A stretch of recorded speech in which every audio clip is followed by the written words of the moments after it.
Did you know there's a really fascinating experiment done on weightlifters? They lifted no weights for 2 weeks. They just sat there and they visualised themselves lifting weights. They had a 13% increase in muscle mass. People should realise how much potential they have in their brains. Dr. Tara Swart. She's a neuroscientist, medical doctor, executive advisor, and best-selling author. She's here to teach us on how to build mental resilience to overcome our biggest challenges. Is stress contagious? So cortisol is the main stress hormone, and it will leak out of our sweat about this far around us, go into the skin of everybody else, and it's going to impact them. And as a survival mechanism, it will help you to store fat around your abdomen. So stress causes belly fat?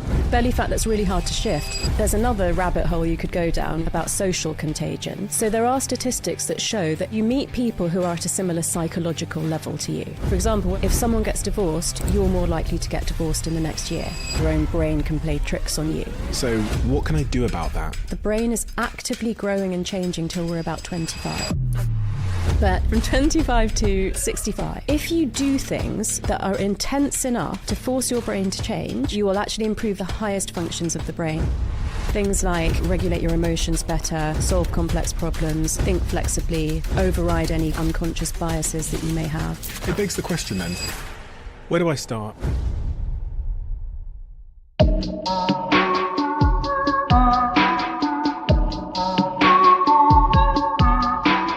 Dr. Tara Swart, what are the sort of existing ideas that your work and what you speak about is confronting? The unhelpful existing preconceptions about the brain, human potential that your work is confronting head on? So the first thing I came up against, because this was around the time of the financial crisis, was the lack of understanding of the brain-body connection.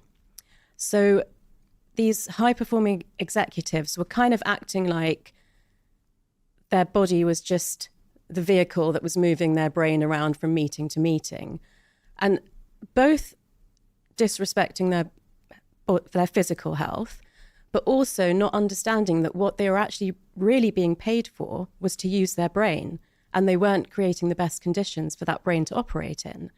And I'm talking about really basic things like sleep and a good diet and hydration and not being sedentary, managing your stress, etc. So, this tiny organ, if it's not in an environment that is giving it the best chance of doing its job, it's not going to, and a crack's going to appear somewhere. And the first time I really kind of had a big confrontation with a bank was when people were dropping dead on the trading floor of heart attacks. And they asked me to work more in my capacity as a former medical doctor to help with the physical stuff. And I said, I can't do that if we don't address the mental and emotional piece, because that's what's causing this. And they just could not get that. What did you want to do with those people in a specific and practical sense? What if you could have, been in charge of preventing them from dropping dead on the trading floor? Where would you have started? The understanding that stress, so everything that you're experiencing mentally and emotionally that's challenging, and things like a lot of travel, which is challenging for your body, that raises levels of the hormone cortisol, which comes from your adrenal glands. And that cortisol courses around your blood through your entire body and brain. And the brain has receptors for understanding what's going on in terms of threat to your survival. So in a 24-hour cycle, depending on your age and your gender, there's a normal range for cortisol. So it can go up and down like this. If something challenging happens, we need to adapt and rise to meet that challenge. But when that level is above the top range all the time, these receptors in your brain basically think that there's an imminent threat to your survival. So there's this whole cascade of hormones, and basically cortisol causes inflammation in the body. So inflammation of your vascular system, inflammation around your heart, and everything else, gut and other things. But particularly around that time, we were seeing a lot of heart attacks caused by stress. This was in the absence of high blood pressure, high cholesterol, smoking. It was all stress. I read a study, and I was watching a TED talk that seemed to make the case that stress was somewhat subjective, i.e., it's an interpretation of events. So one can be in a situation where they feel very stressed. You can put a different person in that situation and they wouldn't experience it as stress. Also, I think there's quite a famous TED talk that makes the case that stress only has physiological consequences in the form of disease and inflammation and the heart attacks you're describing if we believe that stress is going to have that effect on us, if we believe stress is bad. It's bad, yeah. I get that. Is that true? So I would define stress as when the load that you perceive on you physically, mentally, emotionally, or spiritually is too much for you to bear. So yes, it is subjective. When I moved into business and leadership, people would use the terms good stress and bad stress. And I found that really difficult, having been a psychiatrist and seeing people actually break down to think that there's any such thing as good stress. But what I have, the way that I've adapted that over the last 10 or 15 years is that there's an adaptive response, which is a healthy response to a challenge. And we have that for a reason. We need that. And that can be a good thing. But that should be a spike. It should go up and it should go back down again. If it stays high all the time, that's not good. My second question now was about the contagion of stress. Once upon a time, I Googled, because I had a thesis, I Googled, is stress contagious? And it came up and it said it was contagious. Is it contagious? In what circumstances do we need to be aware of that contagion? And more importantly, how and why is it contagious? Okay, I will tell you the answer to that, but I'm going to ask you a question first. Have you ever walked into a room with someone and by the time you've left that meeting with them, you just feel so drained? Okay, so yeah, so you know the feeling. So I'll tell you how it works physiologically. I'm going to start with something else to build you up to this story. So, did you know that women who live together or work closely together will synchronize their menstrual periods within 2 or 3 months? Yeah, I found this out many years ago, and it has completely changed my perception on so many things. Because I have to be honest, I'm a very sort of logical, I need science and evidence. And so I always thought about, physical things. If I can't see it, it doesn't exist. Yeah. It's kind of been my framework for thinking about life. Yeah. And when I heard about that, I checked it was true, found out it was true, and it broke the frame in which I think. Because if it's possible that invisible forces now between me and you are interacting with our bodies, I go, well, then what else is possible? Sorry. I'm already using a certain form of eye contact with you to create emotional resonance. Uh-oh. What have you done to We're me? going to get sidetracked. Do you want to go back to the hormone? What kind of eye contact are you using with me? Tell me. So basically... We'll go back to the hormone thing. We'll park that. We'll park that. It's related. Okay.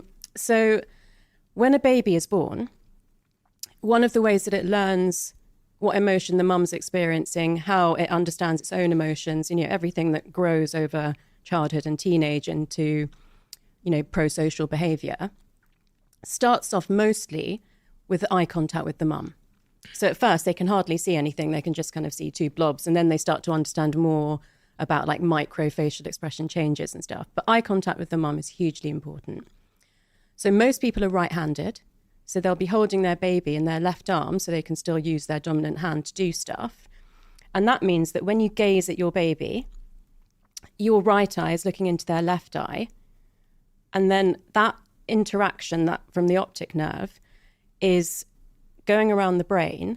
It's impacting the amygdala where emotions come from. And it's...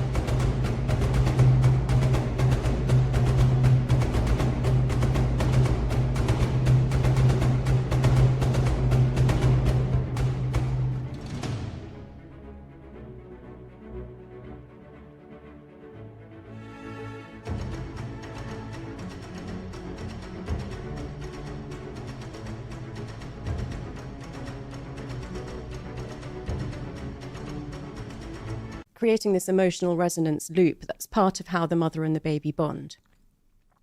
So that right eye to left eye contact is the most bonding eye contact that you can have with someone. Now, you could say, oh, but my mum was left-handed, or you could be left-handed. But, you know, if I'm taking a chance on trying to build that bond with someone, that's the statistically most likely one to create good resonance between you. So you walked in here and you started looking in my left eye. I waited till we sat down. I gave you a hug. You gave me a hug, you know. So all of those little things, they start to... And, you know, we've laughed about a few things before we've come on air. Those are the sorts of things that create like higher levels of the bonding hormone oxytocin. So you're more likely to lower your guard, trust the person, take a healthy risk. So, yeah, I mean, like I said, I know that stuff. So I live my life like that. Just want to make sure I've got that clearly in my mind so I could repeat that to someone else later. It's great for dating. Yeah, of course it is. I think we might go down that path a little bit. But the reason that works is because there's this association in our brains that if someone is looking into your left eye, it kind of triggers something, a bonding response that is quite innate in us. Yeah. Is that the TLDR of it? Yeah. Okay. Super interesting. What else? If I'm trying to bond with someone, so everybody listening to this right now, whether they're in work, they're in sales, they're looking for a partner, whatever, it's a nice little trick to look into someone's left eye. I'm going to only look into your left eye for the rest of the With your right eye. How do I'm just looking with both. Yeah, you feel like that. But once you start doing this, I promise you will notice a difference. Okay. What else? What are the tricks to encourage bonding? Encourage bonding. So physical interaction. Yeah. So, you know, depending on the appropriateness of it, minimum handshake, maybe a hug, maybe a kiss on the cheek, you know, depending on what situation you're in. I do this handshake where we hugged, so we didn't handshake. Many years ago, I read an article that if when you shake someone's hand, you put the other hand over the top of it, it creates a sense of warmth and trust. So I've been doing that for 10 years now. Give them my left hand or my right hand, and then the other hand goes over the top of it. Yeah. It's definitely extra. And you see this in a lot of kind of more ancient cultures, that there is like more of a handshake than what we do, which seems it's just one hand and it's quite brief and stuff. So yeah, the more of that kind of physical touch that you can get, the best. So, you know, everyone that I've met since I've come in this morning, I've either shaken hands with them or hugged them. And I would not do that. Mm-hmm. Is there anything else in terms of encouraging the release of oxytocin that you're aware of? What are the behaviours that increase that bonding chemical in our brains? Eye contact and touch are the main ones. Okay. Laughing together is another one. And then not to do with another person, but if you take a bath rather than a shower, then you'll release more oxytocin. Massage helps. Well, you're immersed in warm water, so it feels like a hug. So you would theoretically get out of the bath and be kinder and happier, and more people would want to bond with you more. Well, you'll be more in the mode of bonding, doing that. Yeah. So interesting. What about vulnerability? Because I heard shared struggle is one of the things that releases oxytocin. Yeah. So, going through something not necessarily traumatic, but that's highly emotional, that is very bonding as well. So we see this a lot on the reality shows where people are like, oh, we're going to be friends for life. You know, if you do something like a skydive or a bungee jump in a group, then, you know, you do feel more bonded to those people. But they're not as practical as just the little things that you can do every day. Okay, so let's go back to this hormone conversation. We'll take that off the shelf. So we're talking about stress and the contagion of stress. So we started by setting the scene with the fact that women who interact with each other physically closely, they synchronize their menstrual cycles. And so whenever I want to explain something that's complex, or I don't actually know the current neuroscience, I always take it back to what happened in ancient times. So when we were living in the cave, the men hunted and gathered and lived quite nomadically. So sometimes they would go away for months at a time. And actually, if they went far enough away and were closer to another cave of the same tribe, they would actually just stay there and never return to the original cave. But mostly they would leave for weeks or months and then return to the original cave. And in those days, the most fundamental important thing for the survival of the human species was that the alpha male must pass on his genes. So if he was going to be away for months and he couldn't, there weren't men there to defend the women from predators, maybe there was going to be a spell of the ice age and they would all freeze to death or they wouldn't have food. He needed to make sure that at least 5 women were impregnated with his sperm at the same time. So that if there was a food shortage or there was like stillbirth or miscarriage or whatever, at least 1 out of 5 would survive.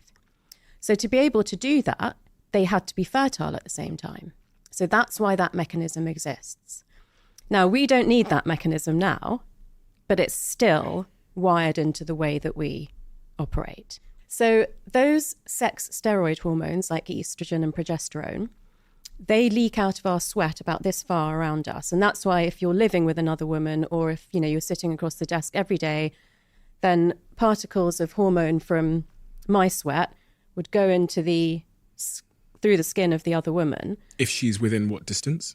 I mean, it's not, you wouldn't have to be sitting next to each other. If you live together, then that means you're interacting enough that it would happen. Okay. So particles but not if you work together. If you work together and you sit right next to each other every day, then it does happen too. So, in a small office that's got like 6 girls in it, that the menstrual synchronization will happen. Interestingly, it's led by the alpha female. So, yeah. So you can work out, if you don't know already, who the alpha female is. Well, if basically, let's say my cycles don't change and everyone says, oh, I got my period early or I haven't had my period yet, but now it's started, then that would mean that probably I was the alpha female. How does the body know who the alpha female is? That will be to do with levels of testosterone. Why does that matter who the alpha female is? Why does it matter that they sync up with her? I don't know if it really matters. I think it's just a case of physiology. So it's a little bit like in the troops of gorillas, the stress levels of the silverback gorilla affect the other gorillas more than gorillas who are peers to each other. So we have a natural hierarchy. It must be related to survival as well. So she was probably the person who the alpha male was going to impregnate first. Probably. So everyone needs to kind of fall in line because when she starts having sex, they need to be ready. Yeah. Okay. And also it'll probably be to do with things like, survival genes. So it'll be the people with the hardiest genes because that's what you'll want to pass on as well. Mm-hmm. Okay, makes sense. Most resilient. Okay, so where were we? Stress and contagion. Yeah. We've done all the hormones and the menstrual cycle stuff. So basically cortisol is a hormone that works in that same way. So cortisol is the main stress hormone. And this one doesn't matter if you're male or female, but it does matter where you are in the hierarchy of the organization, as I just mentioned. So usually in that conversation that I mentioned to you, where you go into a room and you just feel completely drained afterwards, usually the person that comes out feeling drained is less senior than the person that's had that effect on them. And that's why this is so crucial to leadership, because your stress levels as a leader, as a CEO, are going to have more impact on everybody else than the rest of the people put together, basically. So managing your stress is obviously important for you, but it's important in terms of what happens to other people. And the first issue I came up against was CEOs and CFOs that said, well, I won't show them that I'm stressed. I won't tell them what's happening with the numbers. I won't display emotions in front of them. And I said, they're still going to know physiologically. It's going to impact them. So now you really have to do something about it. And the other thing about cortisol, which is quite funny, well, one of the side effects is quite funny, is that as a survival mechanism, it will help you to store fat around your abdomen. So, again, in the cave, if you were potentially going to not find food for a month, then if you had extra fat around your abdomen, you could digest that and survive till you could find food. So with my clients in financial services, it got to a point where as soon as I walked into the room, they just lift their T-shirt up and say, now you know how I've been in the last month. And then I had a really, really funny incident when I was speaking at a bank and the CEO's PA was there in the audience. And I was explaining that, leadership stress leaks down, that stress can lead to abdominal fat that you can't shift. And she shouted out, "So he's the reason that I'm fat." But Steve, no one laughed. Really? Yeah. And that's when I knew that, okay, he obviously is like really stressing everyone out. Oh gosh, no one laughed. No. Through fear or something, or just because they all just thought it was true? It wasn't funny. It was true. Jesus. So stress causes belly fat? Belly fat that's really hard to shift. So again, what I would see with people is that they would say, oh, I've put on a bit of weight around the middle, had to loosen the belt a bit. So I've started eating less. I've started like exercising more and I still can't shift it. And again, that's when I would explain this is the impact of cortisol. As long as you're still leaking out extra cortisol, nothing's going to change. So, and like I said, even exercising more or eating better, less or differently, whatever it is, wouldn't shift that fat. You had to get to the root cause. You had to reduce the cortisol. It also made me think about when you consider promoting someone in your organization, you have to be very careful that if you put a particularly stressed, cortisol leaking individual high in the organization, there's going to be a significant impact for everyone below them. Yeah. Is that accurate? Is that an accurate observation? Yeah, no, that's a really good way of putting it. I mean, I always think of that phrase, what got you here won't get you there, which is more about the fact that people get promoted because they're good at what they do, but they don't really get taught all the, best management and leadership skills. But that's a really pertinent point. If they're a person who is stressed, particularly who suppresses stress, which some of these, successful people do, then it would have an impact down the organisation. It begs the question then. So if someone's listening to this and they go, do you know what, I'm a leaky cortisol person, I'm highly stressed and it's probably getting to people around me, what can I do about that? So first of all, if someone's saying that, half the battle is won. The problem is when people are not aware of that. But let's say you are. So let's say that I give you that list of signs and symptoms that you've got high levels of cortisol, which include things like sleep disruption, because cortisol is part of the 24-hour clock. Melatonin helps us to wake up. Melatonin helps us to fall asleep. Cortisol helps us to wake up. Maybe you've noticed the belly fat. Because of the really strong connection between the brain and the gut, any sort of reflux or indigestion symptoms are often signs that you've got high levels of cortisol too. And of course, things like irritability and mood changes. What I mostly would hear people say is that I can just about keep it together when I'm at work, but when I get home, if my kids are, annoying or my partner's asking for too much, I just snap. So that means you're like one step away from snapping at work if somebody like pushes you too far. So that's not good. Because cortisol is pro-inflammatory, it's very drying of the system as well. So you might notice that your skin's really dry or you've got skin problems. Your skin isn't just the physical border of your body, it's the psychological boundary of your body too. So often stress shows up in the skin. Then there are two main things that you can do. One is physical exercise, because you can literally sweat cortisol out of your body. So you can sweat excess cortisol out of your body by doing aerobic exercise. The other one is journaling, so writing out what's on your mind rather than just let it be in there and keep going round and round. Or if you've got a therapist or a trusted friend, speaking it out loud. So it's all about getting cortisol and or the negative thoughts that are associated with your stress out of your brain-body system. I think this is fascinating. I looked at the back end of our YouTube channel and it says that since this channel started, 69.9% of you that watch it frequently haven't yet hit the subscribe button. So I have a favor to ask you. If you've ever watched this channel and enjoyed the content, if you're enjoying this episode right now, please could I ask a small favor? Please hit the subscribe button. Helps this channel more than I can explain. And I promise if you do that, to return the favor, we will make this show better and better and better and better and better. That's the promise I'm willing to make you if you hit the subscribe button. Do we have a deal? I've had a real revelation in my life over the last maybe 6 months about sleep.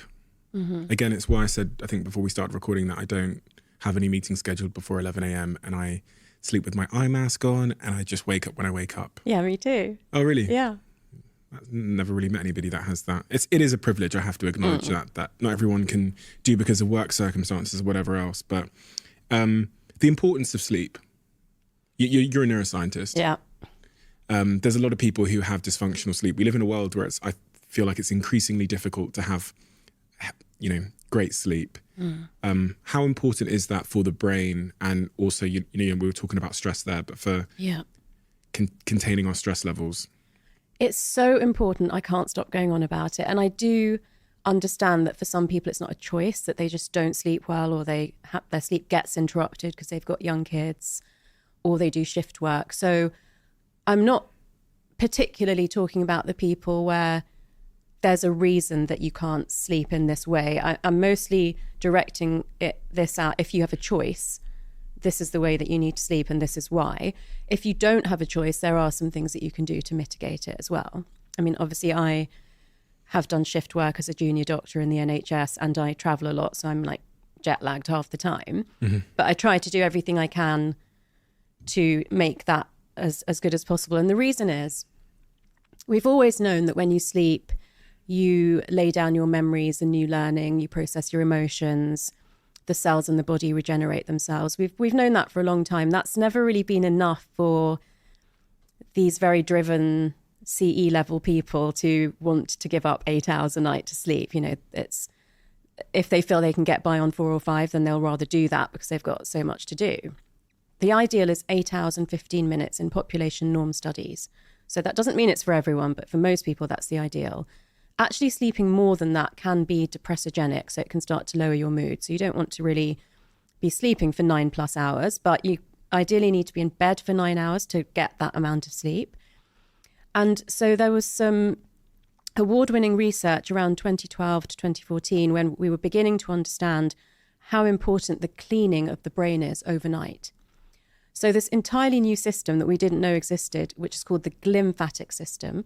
It's like the lymphatic system in your body, but it's to do with glial cells. So it was named the glymphatic system. That system is a very active kind of waterway channel cleansing system of the brain. We used to think that the fluid around the brain, and there's ventricles, which are like lakes, and then there's just like trickling areas, that sort of passively dripped through the brain overnight. We did not expect to see like jets of fluid flushing out toxins from the brain. So the exact things that we see in the pathology of dementing diseases like Alzheimer's and Parkinson's, like tau proteins and amyloid plaques and neurofibrillary tangles. How do you say that in English? Those things are being flushed out of the brain very actively overnight. And that process takes 7 to 8 hours to complete the cleaning. That's why you need to be in bed for 8 to 9 hours. So it takes 7 or 8 hours of restorative sleep, or just being in bed? Just sleep. Not in bed. If you're in bed awake, you're not asleep. You have to be asleep. But you'll go through the different sleep cycles every 90 minutes. This isn't in time with that. This is just taking 7 or 8 hours to flush this stuff out of your brain. So one of the things I do say to people who don't sleep well is, if you find yourself awake at night and you're not lying on your side, turn yourself onto your side, because that's the best position for this cleansing process.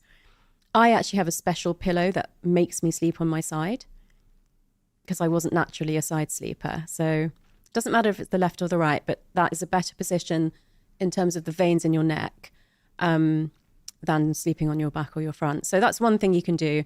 Oh, you woke up, your sleep was disturbed, at least turn yourself onto your side. What is this special pillow? You just bragged about it, then moved on, I feel like. It's a memory foam pillow. Am I allowed to mention the brand? Of course, yeah. We'll make sure they sponsor it before they... It's a memory foam pillow. My one is by Tempor UK. Yeah. And they gifted it to me because I was talking about side sleeping. Oh, really? So yeah, it's great. Okay. I'm a side sleeper. My girlfriend's a back sleeper, but I can't sleep on my back. It's funny because I start on my front. That lasts for 15 minutes because I get bad back at the bottom of my back. Yeah. And I roll onto my side. But I've always wondered if there was, when you look at tribes and our ancestors, how they would sleep. Would they sleep in groups? Would they sleep alone? Would they sleep on their side, their back? Do you know the answers to any of that? I know that co-sleeping is definitely how we evolved from co-sleeping, so in groups.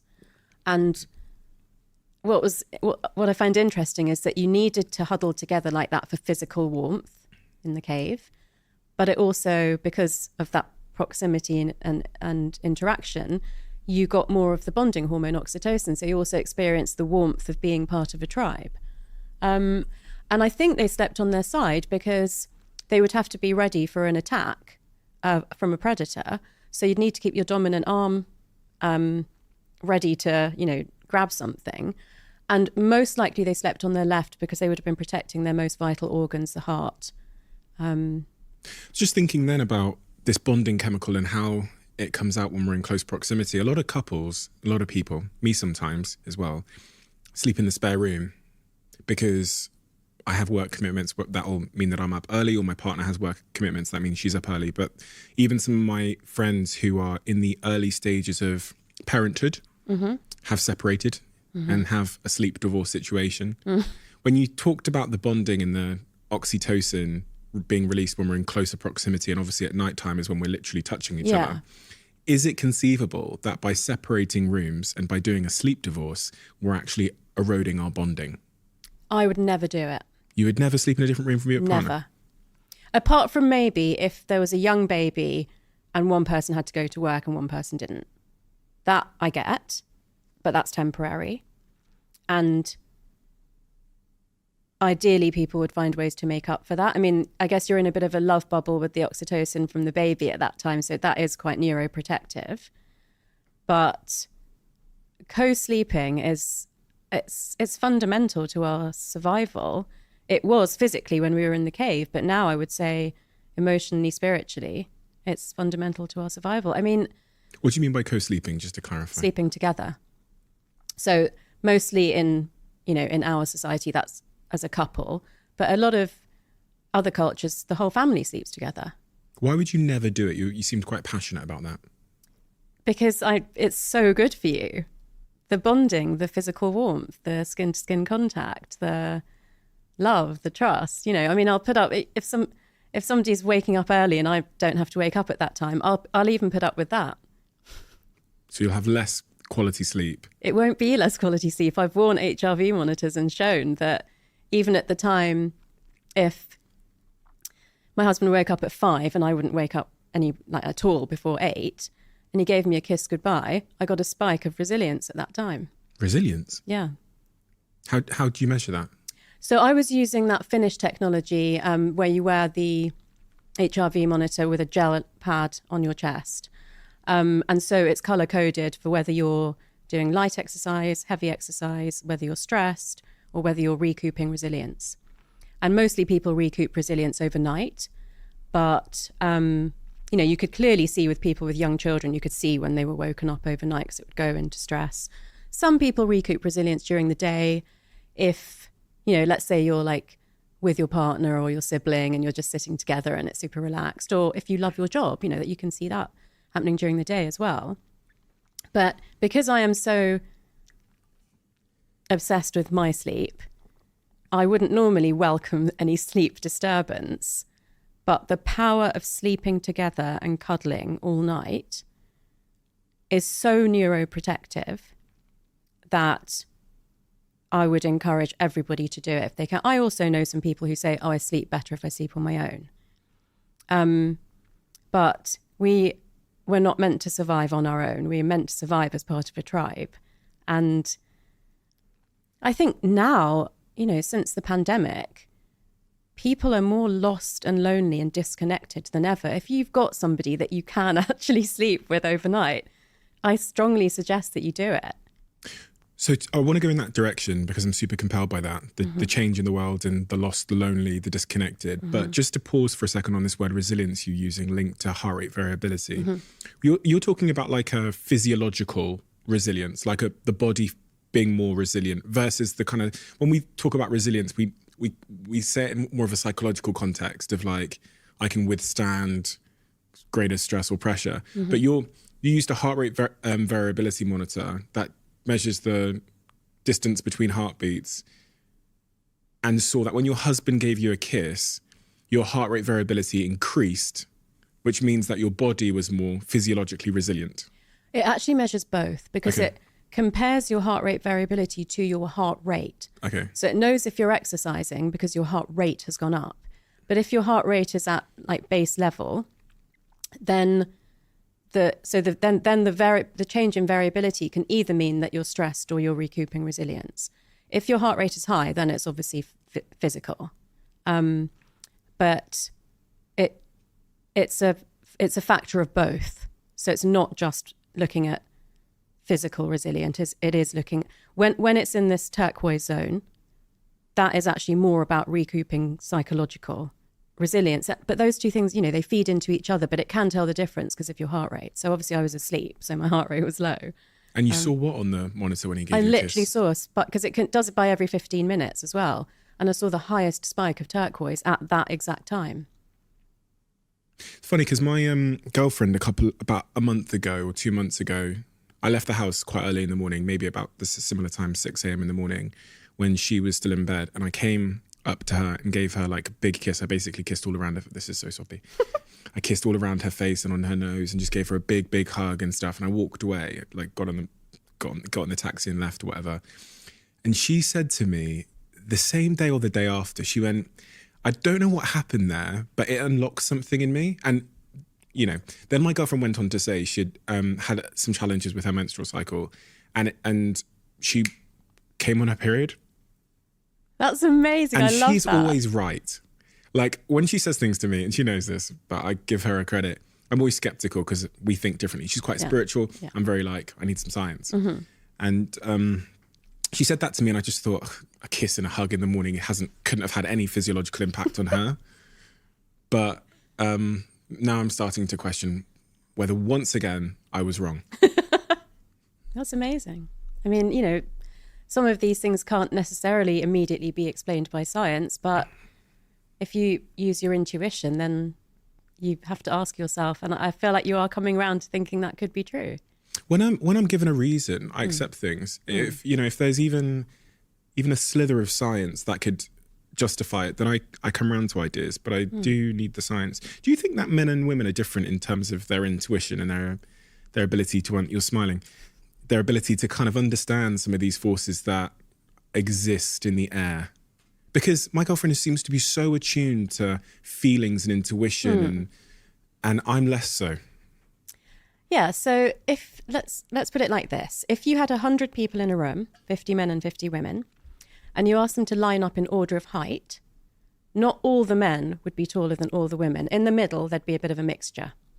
And it's like that with the brain and intuition and everything else. So yeah, there's some disparity. So I think most people would agree that it feels like more women are in touch with their intuition than men, but it's absolutely not all women versus all men. Do you believe women are more in touch with their intuition? I think they're more open to accepting that it's a thing. And I believe that more men need the science to explain how intuition works. Interesting. I wondered if there was like a neurological reason for that. I think there'd be more women and men that believed in intuition and those like feelings that are hard to explain. And that's changed a lot. I mean, I remember when I was teaching at MIT about 7 years ago, and I was teaching the science of intuition, someone actually stood, and it's all senior leaders in the classroom, it's executive education. Someone stood up and said, well, I'm not going to make a really important decision like hire or fire based on my gut feeling, am I? And he was quite young, and quite a few of the older guys turned around and were like, that's absolutely how I would make my decision and my most important decisions. But at that time, it was still kind of like, not everybody was really sure that that's like your superpower. But I think people are beginning to understand more that with age and experience and wisdom, you do understand that intuition is actually your strongest, should be your strongest decision-making modality. What is intuition? So because you can't remember everything that you've experienced in your whole life, but, somewhere in the neural architecture and in the gut neurons as well, that information is stored because you have experienced it. So maybe you would say that you understand that wisdom and experience is the product of patterns that you've seen repeating in your life that are conscious to you. Intuition is the lessons that you've picked up along the way that you're not conscious of, but they're still stored in your nervous system. And so the less conscious you are of them, the deeper they're pushed into the nervous system. So there's a process called Hebbian learning, named after the neuroscientist Donald Hebb. And that is, it's basically, neurons that fire together, wire together, but it's that the things that you've learned today, like things that you've learned by speaking with me, that's going to be very front of mind and kind of just in like little pathways that are just kind of connecting up with each other. But stuff that you learned when you were 5, like when you put your hand in a fire and it burnt you and you never ever want to do that again, that's deep down. You're not really conscious of that, but and other things maybe that you don't recall. So we believe that that wisdom gets pushed from the outer cortex into the limbic system, which is the emotional system of the brain, into the brainstem, into the spinal cord, and into the gut neurons. And that's why they sometimes call it gut instinct, because it's that feeling of knowing something but not knowing why you know it.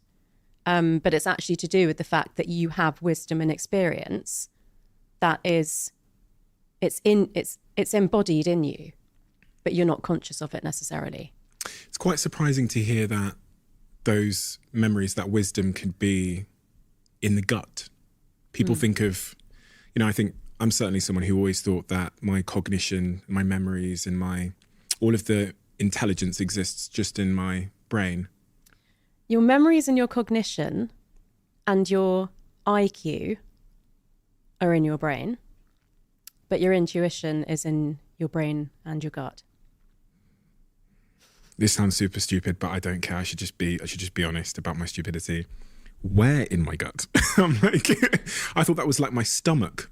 That's where I put the food. Yeah. So, you've got your stomach, you've got your small intestine, you've got your large intestine. Yeah. You have other organs, your liver, your spleen, your kidneys, and they're all innervated, which means they've all got nerves going into them. So does your heart.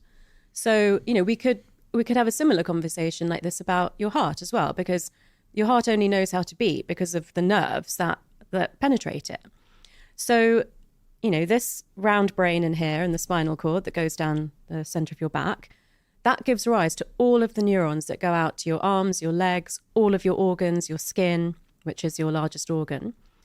And so that's how that works, because every single part of your body has nerve cells or nerve pathways in them. So that's the connection.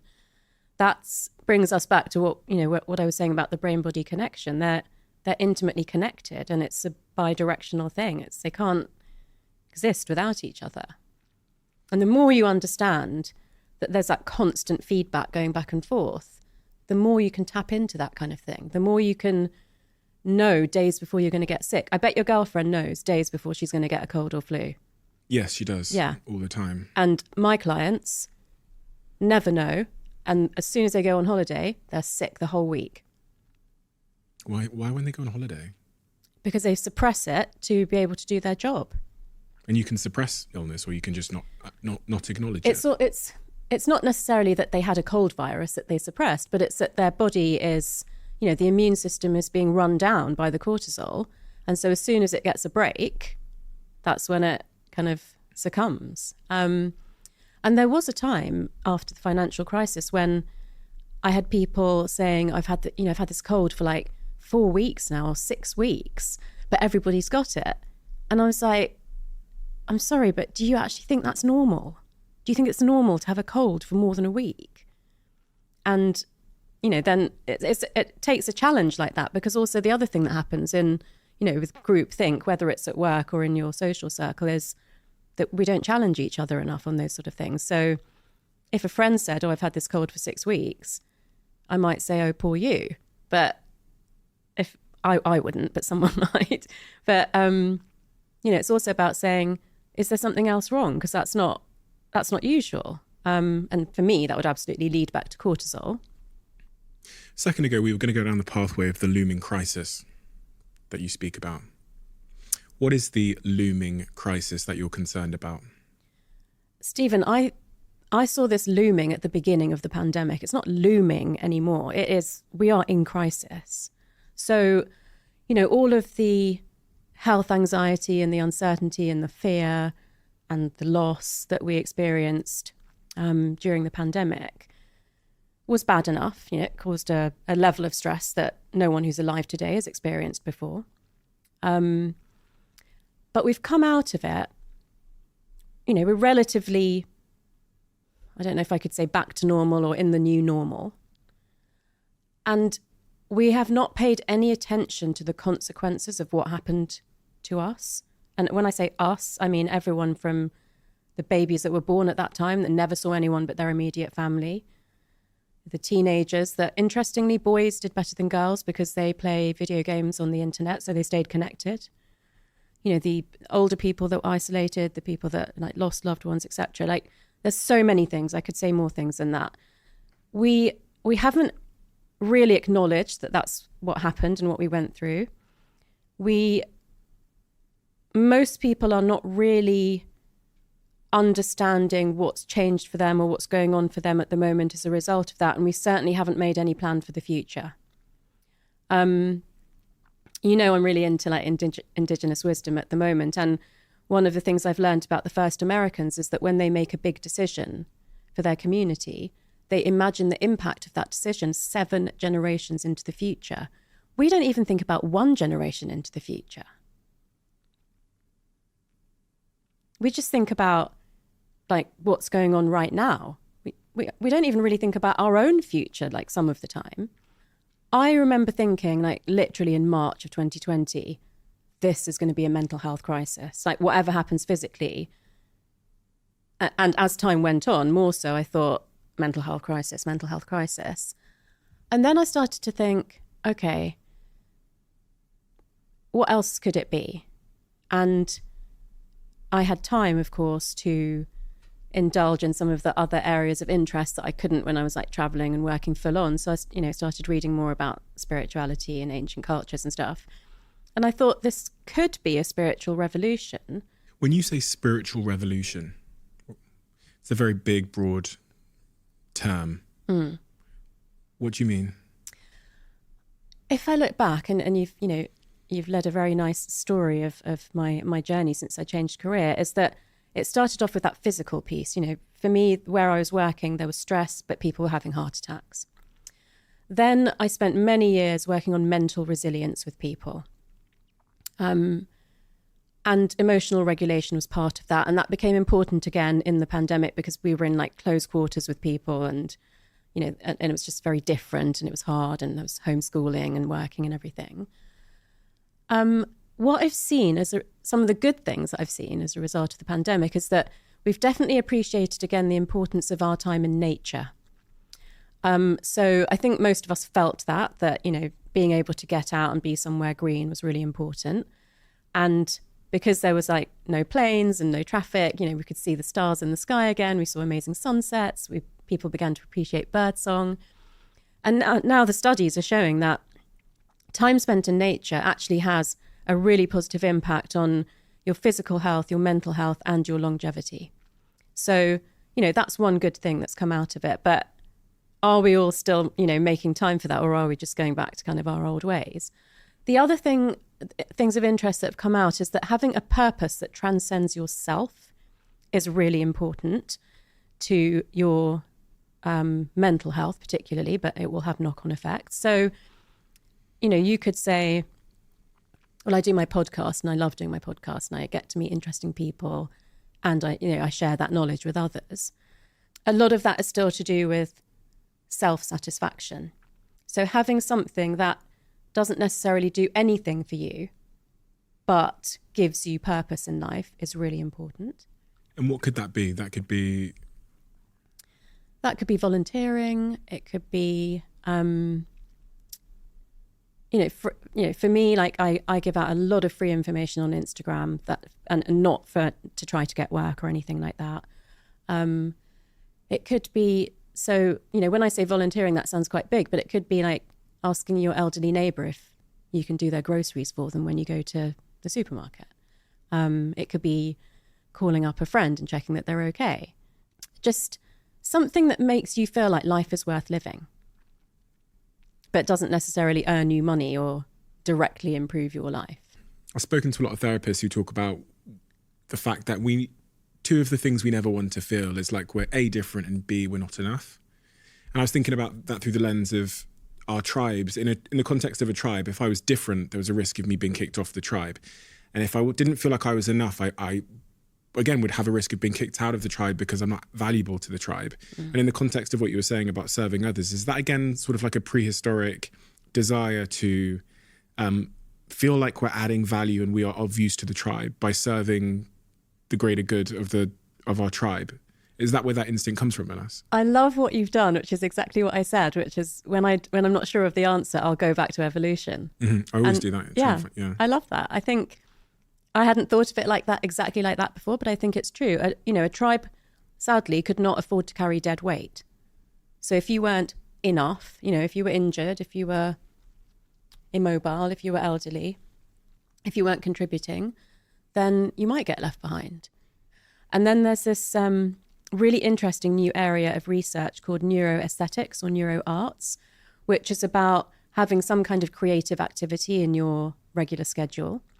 So there's lots of research that shows that if you're not doing something creative once a week, and that could be dance, music, painting, drawing, going to the theatre, reading a novel, so really quite broad, time in nature actually is included in it, then because nature is the palette that we all love. You could have different taste in art or music to me, but all humans love nature because we've always been in that beauty.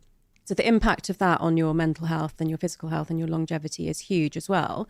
But even just like every morning, I actually thought of this morning because I wanted to mention this, but I had zested a lemon last night when I was cooking.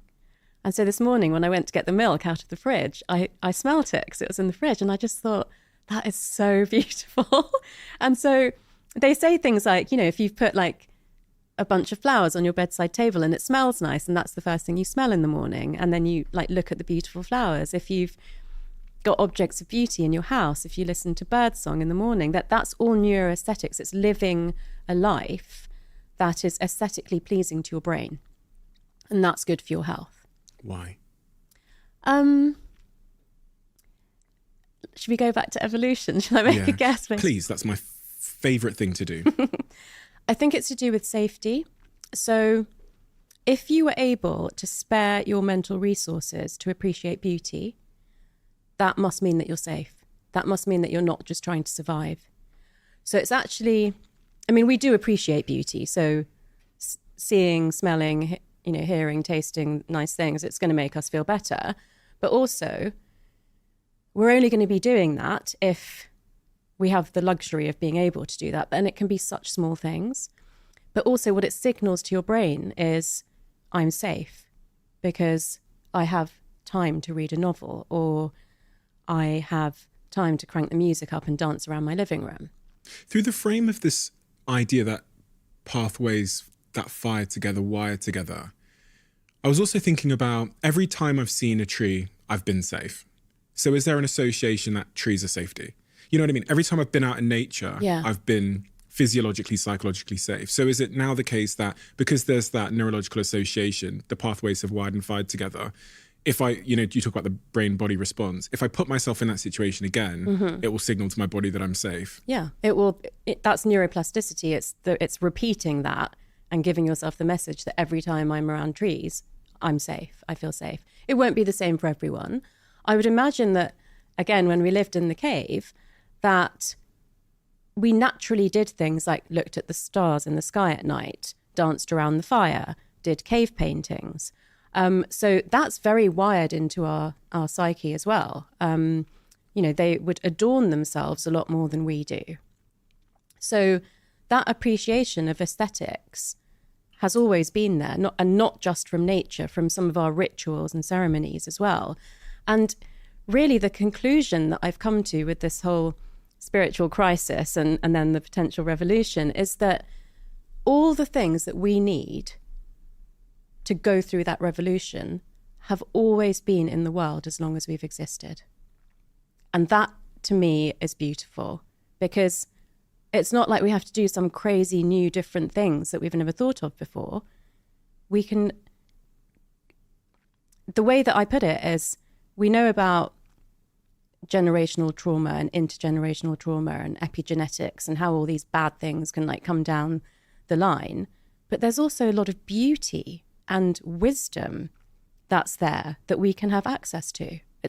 We don't have to like reinvent the wheel at all. We can just go back to doing the things that we did when we were at peace.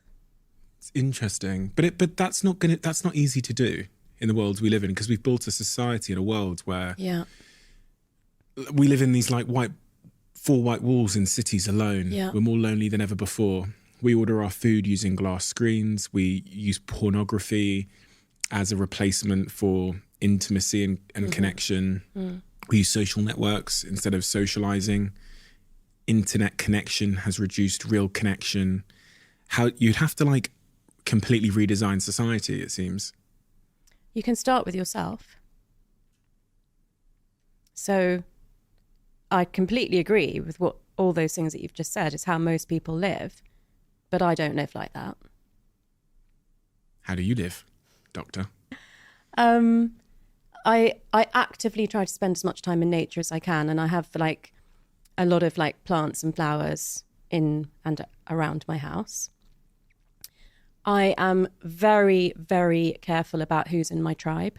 So it's positive, meaningful, deep, spiritual relationships. I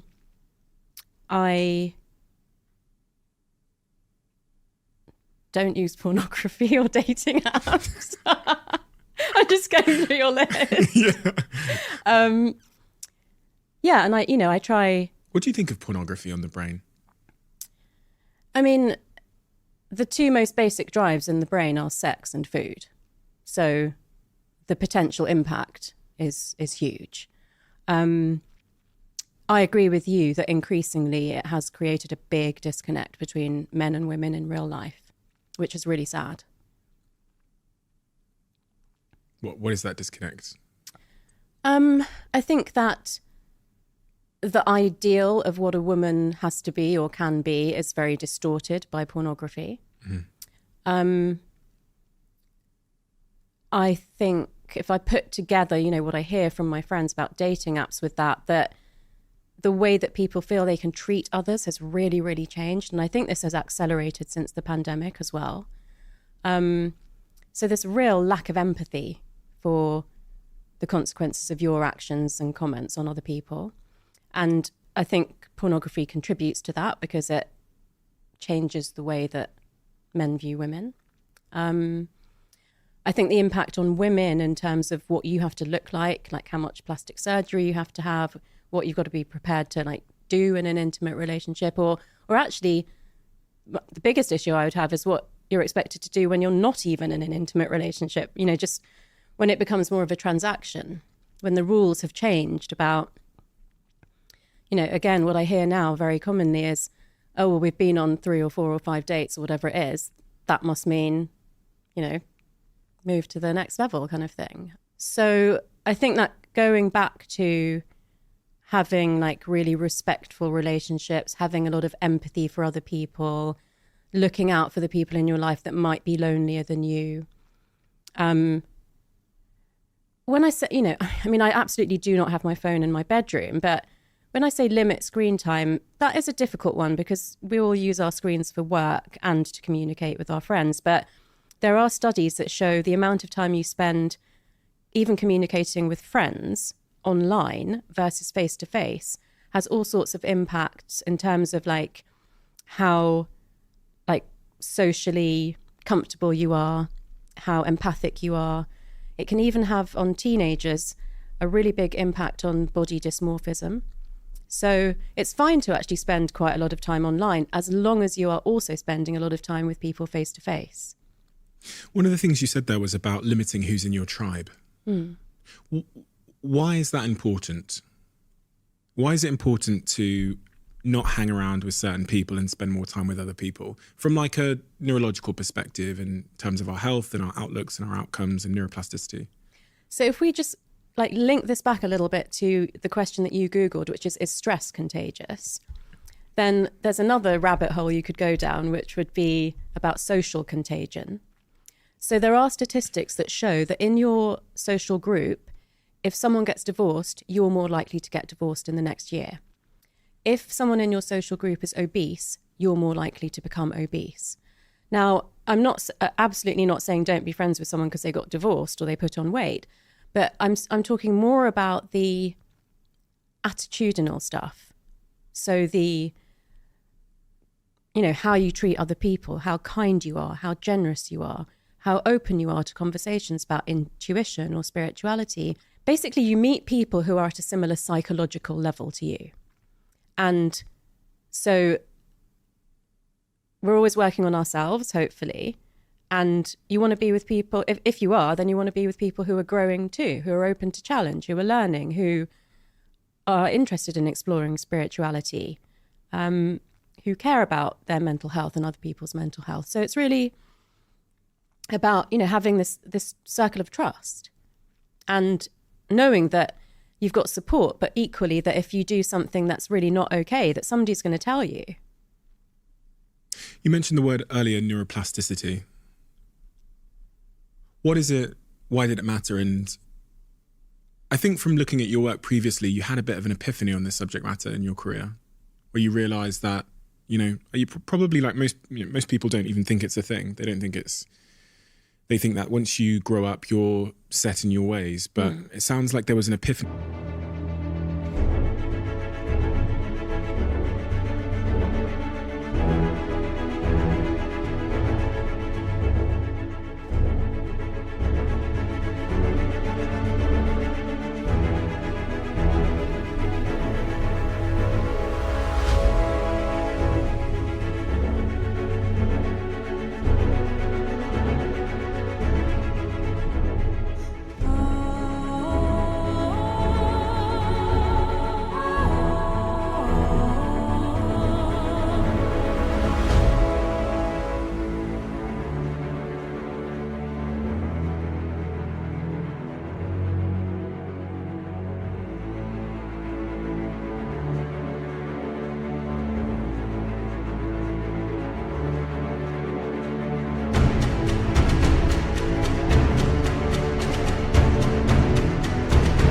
At some point in your career where you realised the importance and the possibilities that neuroplasticity presented? Well, we have to start by saying that when I was at medical school and doing my PhD in neuroscience, we did not know about neuroplasticity. So we absolutely thought that when you physically stopped growing, that everything in your brain was set for the rest of your life, that you couldn't change your intelligence, you couldn't learn to manage your emotions differently, that it would be much harder to learn new things. What we know now is that the brain is actively growing and changing till we're about 25. And Fuck. I missed it. No, you didn't. You didn't miss it. You didn't I'm miss 31. it. I know I look 24, but You didn't miss it. So from 25 to 65, and I would say even beyond now, if you don't do anything to change your brain, it will tend to plateau. So, if you're in a job where you do the same thing every day and you're pretty good at it, you could stay like that for the rest of your life. And that is fine for some people. If you do things that are intense enough to force your brain to change, then you can basically, learn lots of new things, but also get what we call global benefits in your brain. So let's say you decided to learn a new language. Maybe you'd learn Portuguese or French. Have you spoken to her? Have you spoken to her? No. That just it feels like, when someone says something to you and it feels like they've already had a conversation behind your back because it's so on the money. No, I actually have a deal with her this year that I'd learn Portuguese by the end of the year, and we're in September now. And I know 6 words. So that just felt a little bit close to home. So let's move on. So that's great. So you have actually a reason to learn 1 or 2 languages. If you do that, your brain will not only get the benefits of being able to speak French or Portuguese, but you will actually improve your executive functions. Now, these are the highest functions of the brain. Things like being able to regulate your emotions better, solve complex problems, think flexibly, think creatively, override any conscious or unconscious biases that you may have. These are great benefits to get from actually just doing something like learning a language or a musical instrument. And it can be smaller things like travel, interacting with people who've had a different life to you, cooking something new, taking a different route to work, reading a newspaper or a magazine that's very different to what you normally read. Doing a podcast? Well, you do this every day. Yeah, exactly. Yeah, so it's not inducing neuroplasticity in your brain, although you're But I'm learning meeting new different things. people. Yeah, you're meeting different people, you're learning new things. But it's probably not what we would call attention intense enough Really? to actually be shifting pathways in your brain. Oh. So having all these conversations isn't like expanding my... It is in terms of your, like, the facts that you're learning, Yeah. but your actual process of, you know, finding a person, doing a bit of research into them, meeting them, having a conversation with them, being good at asking them certain questions, that's a very natural pathway for you. So you're getting better and better at it, but that's not a new big change in your brain. So what... Okay, right. So I think when people hear about neuroplasticity, when I first heard about that it was even a thing, it was a revelation that we could do things to change our brains. What is it that people typically want from neuroplasticity? They want to be someone else in other ways. They want new habits. They want new ways of thinking. They want to stop being a negative thinker or an overthinker in certain situations. If I wanted to stop being an overthinker or a negative thinker, or if I wanted to, there's certain habits we all have and that I have in my life that I'm like, I just feel like it's me now. Yeah, like procrastination. Procrastination shows up sometimes. I'm just saying that because of not learning. Yeah, who have you spoken to? I'm joking.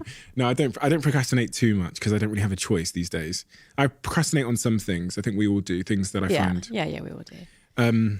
No, I'm really glad you've taken this into the intangible, because obviously I use the analogy of language as a great one to help people understand that you learn something new, it builds up that pathway in your brain, it shifts your brain around, it has other benefits. But what people are really looking for is changing habits and behaviors that are not serving them in life. Yeah. So whether it's... lack of motivation. Yeah, lack of motivation, overthinker, negative thinker, lose your temper, sort of feel very stuck, people pleasing, like so many things. Mood, reactions, how you react to things. Yeah. So the process for that, which is underpinned by neuroplasticity, like the physiology of what happens in the brain, is raised awareness. So let's say that you've had a relationship breakup again for the similar reasons and, whatever happened before. So then you get to a point and you're like, okay, last time I just kind of didn't really deal with that and just moved on to the next relationship. Now I'm beginning to see there's a pattern. I think I need to do something different. Step one is spot the pattern. And step one is 50% of the battle. So, once you know, okay, this is a thing that I think or I believe or I do that comes out with a result that I don't want, that is half the battle. So once you've done that, you don't try to change anything straight away. The next stage is called focused attention. So you look around in your life, at work, in your personal life, in sports, if you play sports, with different types of people and through your past. Where are the times I've done that? What triggers me into doing that, or what pushes me into doing that? Let me give you an example so we can work through these steps with an example. Got a friend in my life that repeatedly dates people who are married or in a relationship. Oh. And it ends how you'd expect it to end, in her heartbreak. Yeah. But it's this spiral she's on. Yeah. So step one would be becoming aware of this pattern. You're dating people that are in this, for some reason you're... So in this case, that is obvious. If you're getting into relationships with people who are already attached, you're aware of that. What I would want to dig into with her is what it is that she believes about herself that makes her think that that's okay. And I'm imagining already that there must be a level of self-worth that has struggled, and maybe there's something in her childhood that's caused that. But you'd only do that if you didn't believe that you deserved someone of your own. So that's the kind of conversation I would have with someone like that. I would probably ask her, what goes through your mind when you decide to do that again? And she would say something that she's conscious of thinking. I would want to dig below that and ask what it is that she believes about herself that makes her think that. So that's quite an important part of the raised awareness, is getting below the thought into the belief. Next step is, well, certainly if she's got a history of this, is, maybe in journaling, acknowledging, writing down, okay, this time that I went out with someone that was, kind of engaged in a relationship with someone else, or this time I had an affair with a married man. What happened? that decision-making process, the point from which you agreed to get into that, what was the consequence? So really, that's the focused attention, marrying together that decision with the consequence. You know, one of the things I say is you are basically the sum of every decision that you've made in your life. That's who you are. So once there's a bit more understanding and attention around like what causes that and how it happens, the next stage is deliberate practice. So the first challenge is going to be the next time she meets a man who's not available. And she may not yet be able to say no to that. She may have to make another mistake, but she'll make it armed with all the knowledge that she's got now, and she'll see it for what it is. Or she will be able to say no to that man this time. So the next step is deliberate practice, which is where you say, okay, I used to behave like this. This is the new me that I want to be, is somebody who says no to every man that's married, who, replaces every negative thought with a positive thought, or whatever it is that you're working on. You then look for scenarios to practice this new behavior. And at first it will be hard because you have a pathway there that may have been set since childhood that is used to doing a certain thing. And the brain is a very energy hungry organ. So it's always trying to use the path of least resistance. Let's say I'm an overthinker, okay? And you're asking me these questions and I've got this voice in the back of my head saying, why is Stephen asking me that? What's he trying to get to? Is he trying to trick me? What I would try to do is silence that voice in my head and say, okay, in this podcast with Stephen, I'm going to focus on him. I'm going to take his questions for what they are, and I'm going to speak from my area of expertise. I'm not going to worry about that other stuff that, can go on in my head. And let's say this time I managed to do that 50% of the time. And then I go and do another podcast next week and I manage to do it 75% of the time, and so on. Eventually, this new pathway that I've been building will become stronger than the one that I had before. And then every time I turn up for a podcast, I'll just be completely present and attentive, and I'll get to the end of it. And that's the new me now. So behaviors that we repeat. So let's starting at the beginning of those 3 steps. The first step is becoming aware of the pattern in our lives. The second step is becoming really cognizant of the pain or the consequences of that pattern. Mm-hmm. And the third step is kind of like setting an intention for who we want to become, mm-hmm. and the goals we have, and then practicing it as much as possible. Yeah. And that is the 3 steps to... The fourth, it's not a step, but the fourth factor is accountability. Okay. Because most people left to their own devices will give up on that process when it feels too hard. That's step 3. Yeah. So... with years of practice and journaling, I have become better at holding myself accountable. But for most people, there's got to be some external. So it could be a friend. One of the reasons I'm a big fan of doing these action boards is that there's a very tangible thing in front of you that with images of what you said you wanted to achieve this year, which you can clearly, and your friends and family can see at the end of the year, whether you did or you didn't. And, of course, you can have an actual professional person that is there, like your language teacher, to hold you accountable to... We're going to have to edit this out because you really are pushing this. You've got an agenda here. I've been you talked earlier about, just a second ago, about how when you're trying to create a new pathway, if there's an existing one mm-hmm. that is very well established from your childhood, mm-hmm. it's increasingly harder. So I've always been unorganized. I grew up in a home that looked like an atomic bomb had hit it. Yeah. It was just a shit show inside. It was an absolute mess. So that habit of just being messy is quite well established. The pathway in my brain of being messy is well established. Yeah. But more broadly, I'm thinking here about trauma mm-hmm. and how trauma looks in the brain. Mm-hmm. When we've had really traumatic early experiences in our life, or in the context of my friend, we might have learned that we're not deserving of someone, or we're not worthy, or we're not enough, or we're different. That might be a really well-established pathway. Doesn't that suggest that there are some behavior patterns that are just practically immovable, practically unchangeable? Mm-hmm. I don't want to say yes to that, but what I am going to say is we've moved away from using this term hardwired, which kind of means like it's there forever. And we talk about soft wiring now because of neuroplasticity. I know people who have been through incredible amounts of trauma. There's going to be an example coming up on my podcast soon, who has done so much work on herself that she's really in a beautiful place as a psychologist and a Vedic astrologer, helping other people learn to deal with their trauma. So there's a lot that can happen. She was clearly a very resilient person and got herself educated. Some people deal with the consequences of trauma for the rest of their life, and, you know, it runs their life, and it's sad. You may not be able to deal with every single thing that you've experienced or the full extent of what you've experienced, but I do believe that there's a lot that everybody can do. Earlier, you talked about generational trauma and epigenetics, is what you said. What are both of those things? The first time I heard about generational trauma, I thought it was like woo-woo, fluffy, hopeful, like wishful think, like a nice way to blame your ancestors for the way that you are. That's when I first heard about this concept that you could be passed down trauma from your parents or your grandparents. It just seemed like it couldn't possibly be true. Yeah, I know. I mean, it's a relatively new area of research. So I'm actually going to separate this into a few things. So generational trauma, and you can look this up, is related to specific times of acts that were placed onto particular marginalized groups. So like first Americans, slavery.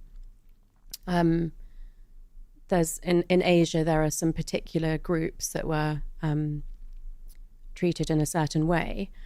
And that is, so the impact of generational trauma is when something happened to one generation, there's a psychological spillover, and it can be something to do with you always feel isolated, or you always feel lonely, or you always feel at the margin, or you always feel left out. That's because a whole generation were treated in a certain way, and that has an impact.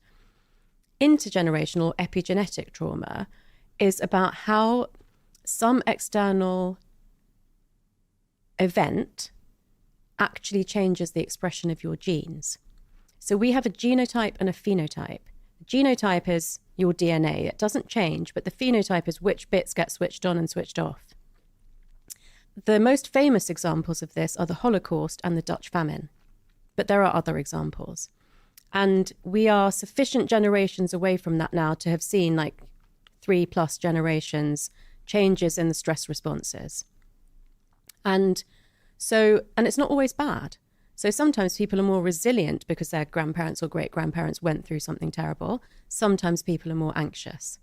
And it's hard to know necessarily why things might go one way or another. I always say to people that you aren't born with the genes that your parents had when they were born. You're born with the expression of the genes that your parents had around the time of conception. And then, of course, your mother's stress levels through the trimesters of pregnancy. And this isn't meant to blame anyone for what happened in the past or how stressed they feel when they're pregnant.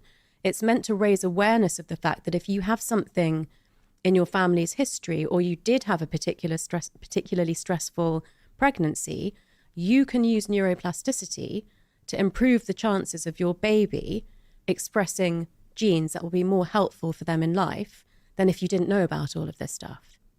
So if you had a particularly stressful pregnancy, let's say, you're a woman who was really under stress when you were 8 months pregnant, how does that impact the baby? And what symptoms are you likely to see in that baby that it wouldn't have had otherwise? Okay, so I'm going to give you a really tangible answer before I take it back to the something we were talking about before. Imagine the mother's a heroin addict. Mm-hmm. That is affecting the baby, right? Yeah. And that's because they share the same blood supply. Yeah. So if the mother is stressed and she's got high levels of cortisol, then that cortisol is going through the placenta into the baby's blood supply. And basically being stressed from in utero could switch on genes for not being resilient to stress or being more liable to anxiety or mood disorder. And it's already starting off, inflammation in this tiny baby that hasn't even been born yet. I know that sounds terrible, and I really don't want this to come across like all mums have to be completely zen and never get stressed, because that's just not reality. But, everything that you can do, of course, to manage your stress during pregnancy is helpful. But then completely understanding that if your child then starts to show any symptoms of anxiety or inability to manage their emotions after an age where they should be kind of able to do that, you can introduce them to meditation. You can sit with them and talk to them about their emotions and how they're feeling. There are lots of really like great books and videos that you can use to like educate children about that kind of thing. I always say knowledge is power, and unfortunately, difficult things can happen to people in life. But every time something like that's happened to me, I've gone down a rabbit hole of, okay, what can I find that can help me to overcome this and be better? I was just thinking about, as you were talking about grief and the brain, the relationship between, what happens in the brain when we're experiencing grief and stuff. I was thinking about grief and heartbreak as strong emotions.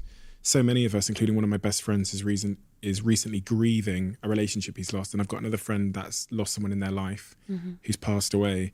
And it's such an all-consuming force that seems to be resistant to advice. I just wondered if through your work you'd learn anything about grief in the brain and heartbreak in the brain. Yeah, so I think there's so many versions of grief that we've seen, particularly in the last few years, which is loss of sense of self, loss of someone through a relationship breakdown, and loss of someone through actual death. And it's interesting to hear you say, as a caring onlooker, that it's something that's so overwhelming and resistant to advice.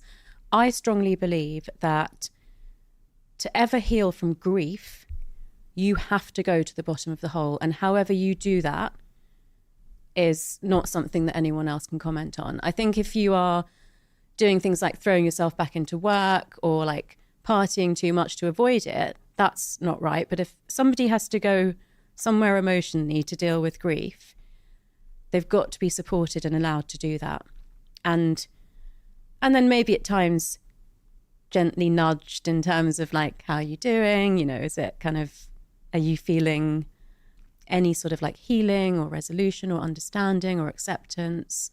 I do think particularly with grief that if we haven't been through something ourselves, it's really hard to imagine how bad it is, even though you might, care very deeply. What makes you think that? What makes you think that you have to go to the bottom of the hole? Because I think we are very avoidant emotionally.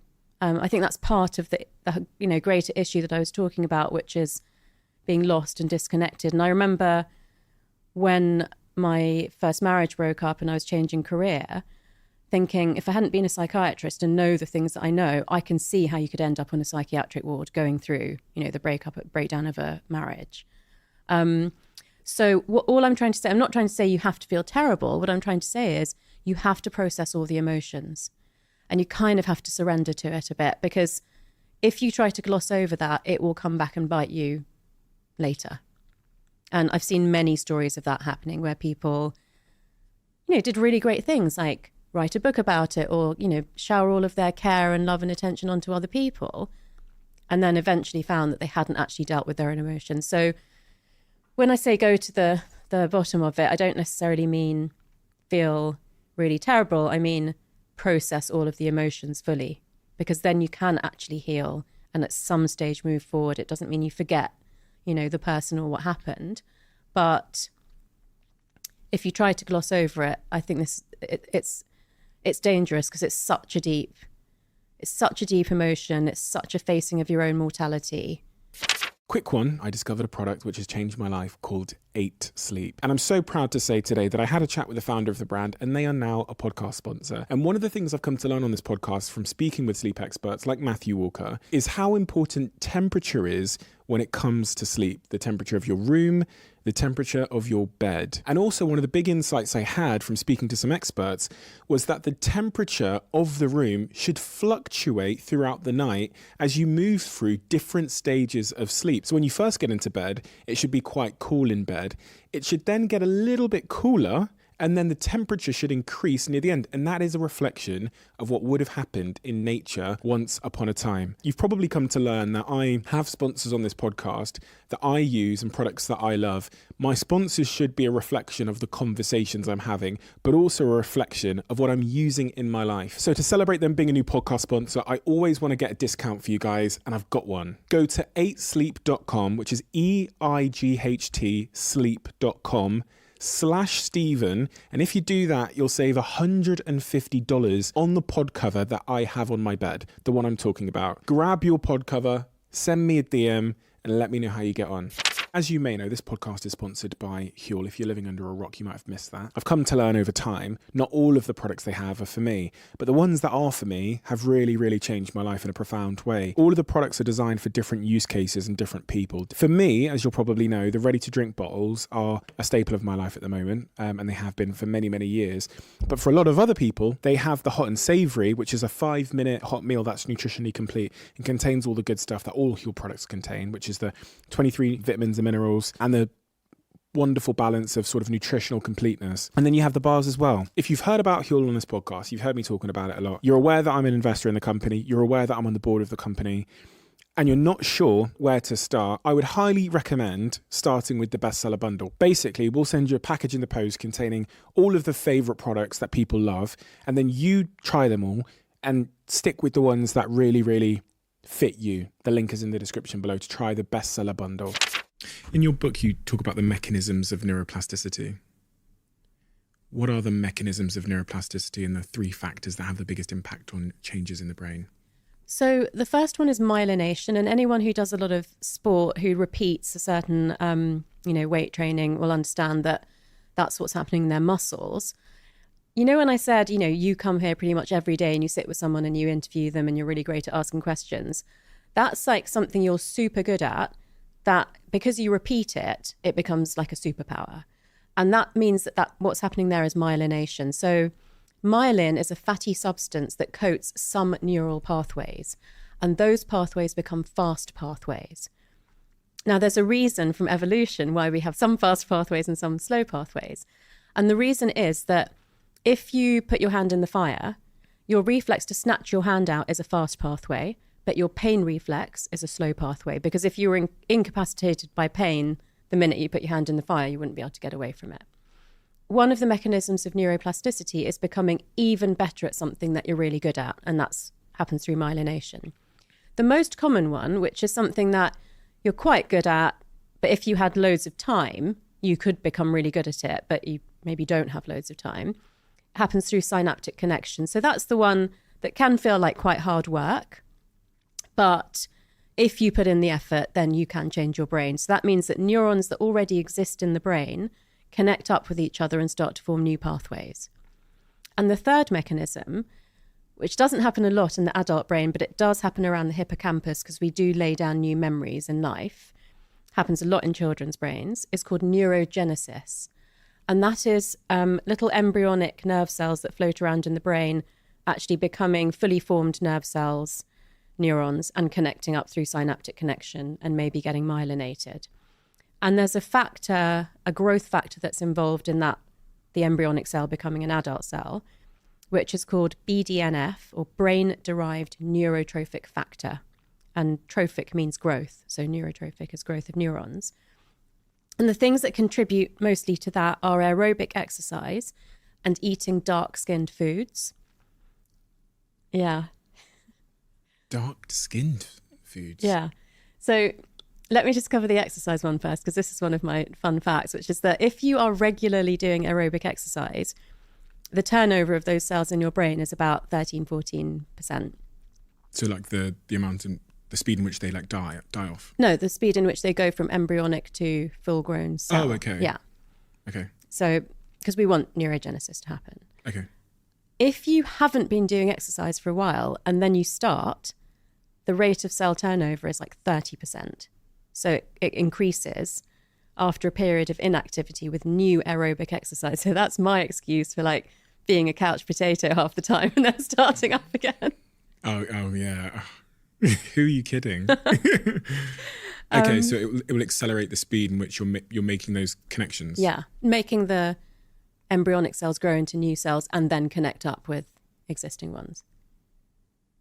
So I want to make sure I'm super clear on this. So if I'm trying to speak a different language, by doing exercise that has an impact on...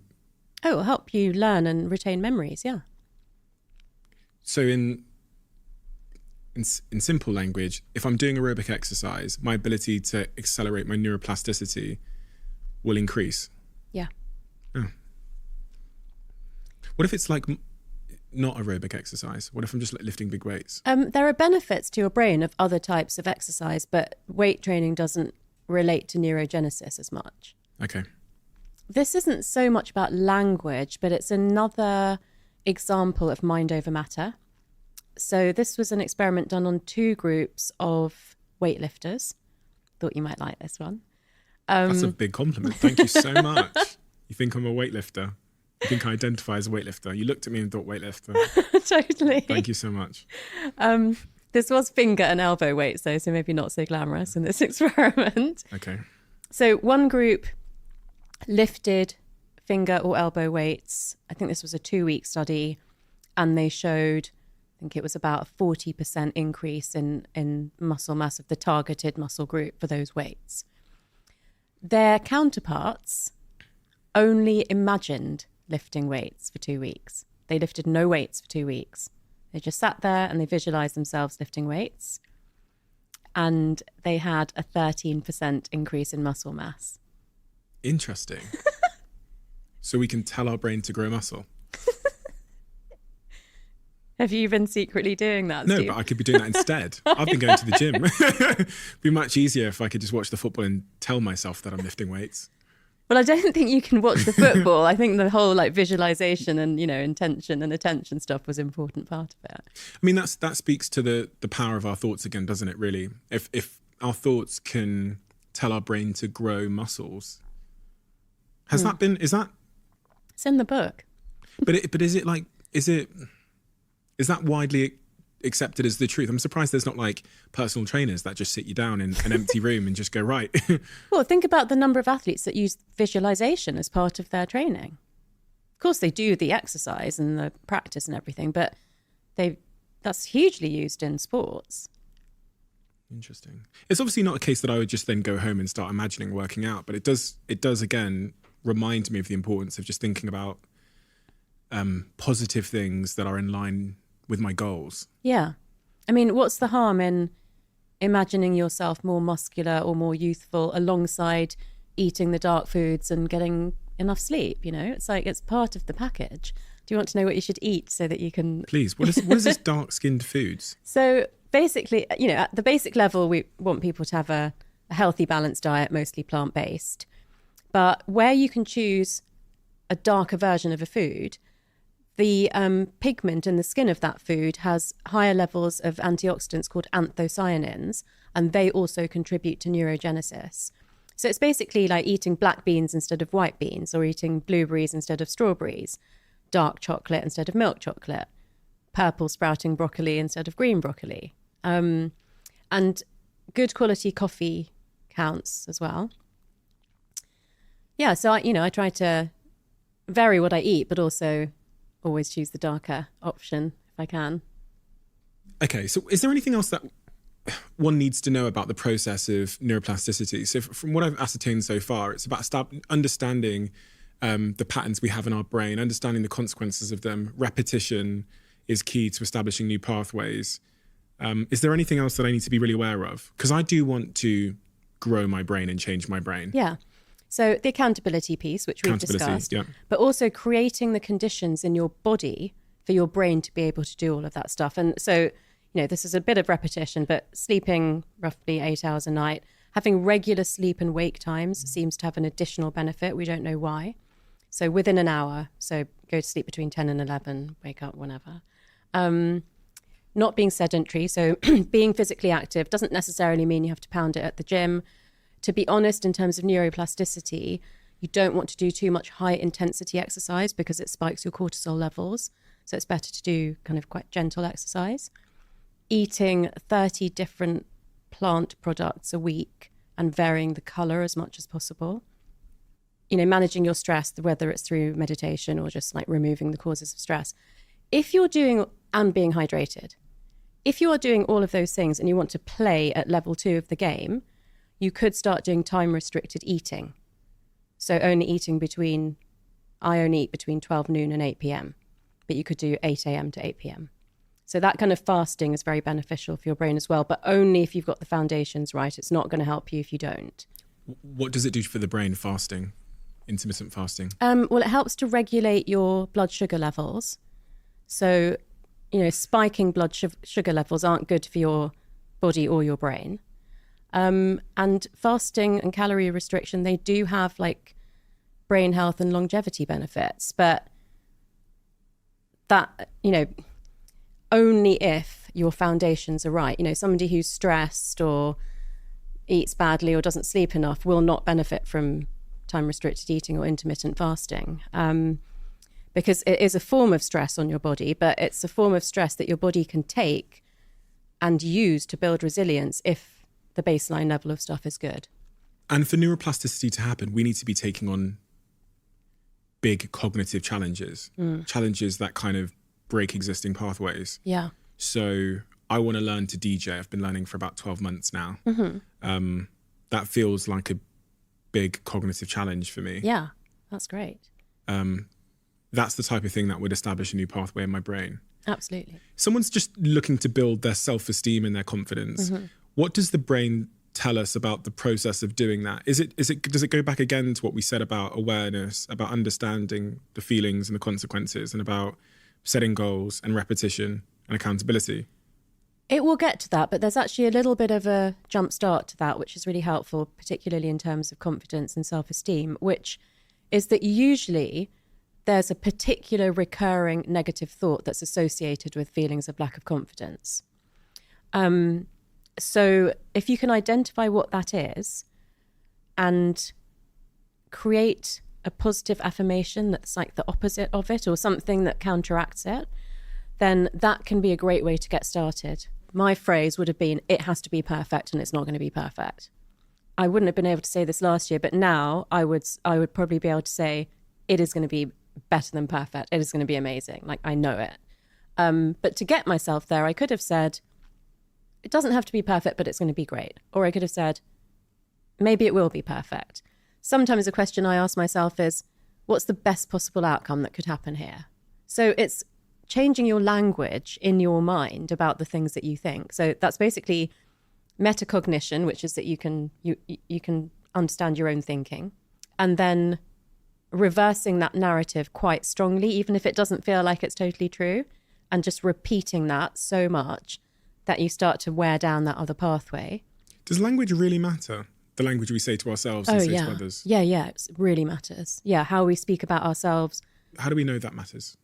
I mean, it's neuroplasticity. If you're repeating something in your mind or out loud, then if that's being repeated more than another statement, it's the one that your brain's going to believe.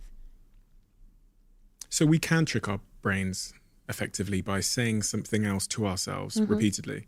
Because there's this whole movement in, the personal development community which says you just kind of look in the mirror and you say to yourself, like, I'm beautiful, I'm attractive, everyone's going to love me, I'm going to be rich. And I've found it hard to get on board with that train. Yeah. That one... Because I know I'm bullshitting myself. In my subconscious or whatever, I just know if I said those things, I'm not saying about myself, but saying those very, very far away things, I just think my brain is smart enough to know that I'm bullshitting myself. Yeah, I think there's an element of reality to it. So there's a few things there, which is those particular things that you said are very shallow. They are not really the things that people should need to be saying to themselves. What I find, and I picked this up from a podcast with Lewis, is he said that sometimes he would just say to himself, I'm safe, I'm okay. And actually just sometimes saying to myself, I'm safe, that's what I need to hear, not I'm beautiful and I'm amazing. That does feel like, A, it's the kind of thing that everybody probably wants to say. B, it's not addressing the underlying issue, is it? It's not addressing, and I'm going to be rich. I mean, that's the worst one, because you actually have to do stuff to make that happen. You can't just say that. So I think finding the stuff that you need to say to yourself that is not to do with social expectation or parental expectation or, social group, what everybody else is doing, like what you really want to know for yourself, that's going to set you up to be able to go out into the real world and do the stuff that you need to do to get the other things that you want. There you said, you can't just say it, you have to go out and do it. Now, when people hear this term manifestation, it's highly associated with just kind of saying stuff or thinking stuff. And it's less associated with actually going out and doing it. So a a lot of people just turn off when someone talks about manifestation because it sounds kind of woo-woo, put it on the vision board and it will happen. And in fact, I think I've said this a few times, but I had, I wouldn't say it was an argument, but a disagreement, which resulted in the person I was speaking to literally getting out of a taxi in the middle of New York City and walking off. I was on a date many years ago, and the girl was saying to me that she goes, you can just manifest anything into your life. So you can just think about it and then it will happen. So I said to her, I was like, you think you could just like think about becoming a millionaire and then it will happen? And she goes, yeah. And I go, and you wouldn't even have to like do all the stuff. And she was like, no, you could just like think about it and the universe will attract it into your life. Do you believe in manifestation? And if so, what form of manifestation? And how is that supported with neuroscience? So I believe in manifestation based on your brain. So your thoughts, your beliefs, your actions. So where I've called my book The Source, I have said your brain is the source of you being able to attract everything that you want into your life. So I sat down one summer and I researched the laws of attraction and just looked at whether I could explain them through cognitive science, which is psychology and neuroscience, and I could. So I was kind of like, oh, I'm onto something here. And the first stage for me was understanding that it is absolutely to do with the way that you think, but then it's not magically like attracting something in the atmosphere. It's to do with the changes that you make based on your thought process. I do believe in vision boards, but I call them action boards because I see them as a representation of what I want, but I still have to go out there and make those things happen. I think it's also much more empowering to believe that it's your brain that's making that stuff happen and not some external force that you're not really sure what it is. So how would I manifest something into my life? Say I want to manifest a great relationship. I'm in a great relationship, but say I was single and I wanted to manifest the perfect partner. How would I manifest the perfect partner into my life? Using the brain as the source.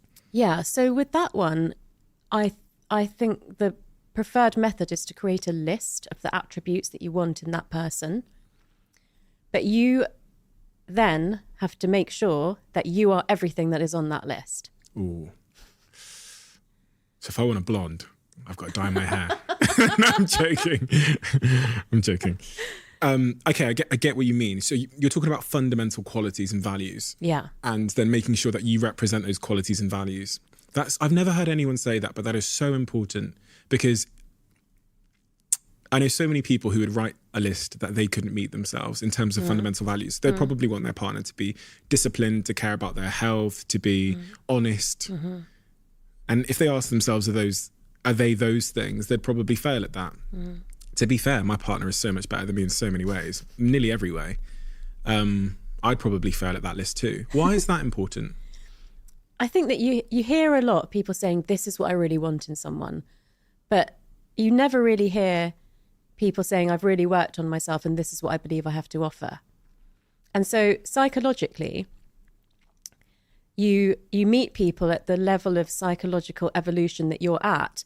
But equally, on the sort of flip side of the coin, you meet people at the level of psychological wound that you have.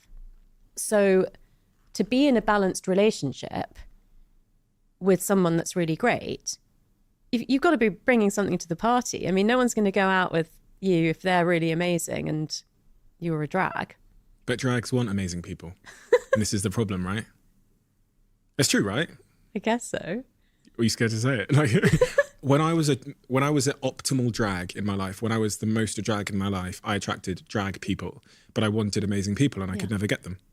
Yeah, but I feel like with you, that was part of your journey of knowing that you could become an amazing person. I believed I could. Yeah, exactly. So you got an amazing person once you did the work that took you out of Dragsville.